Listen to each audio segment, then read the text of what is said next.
Welcome back guys, welcome to another video of KW Tech channel. In this video we are going to show you guys how you can easily cut any video with the help of Vlc Media Player and how you can use your Vlc Media Player as a video cutter. So let's get started.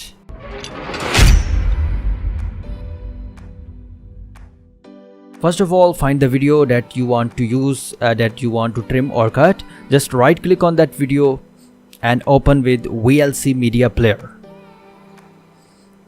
And after that the video is open. Now just go to view and click on advanced controls, and after clicking on advanced control you will see 4 new options in the menu, and with the help of these we are going to cut the video portion. Now just click on this play button and pause from where you want to start the recording. Just click on this red button, and after that click on play, and the recording is start now, and it's on you where you want to finish, and we are going to finish it on 15 seconds, and then on exact 15 seconds we are click again on red button.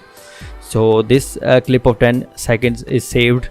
Now just you have to go to your file explorer, and here in the side tab you have to find videos, and here you see a file named as VLC record. Just double click on that, and this is the final file from the original file, and this is that 10-second video that we just cut or trimmed from the original video. I hope that this video is helpful for you. If you find it helpful, do subscribe our channel KW Tech Official. Inshallah we will meet you again in the next video. Take care and have a nice day.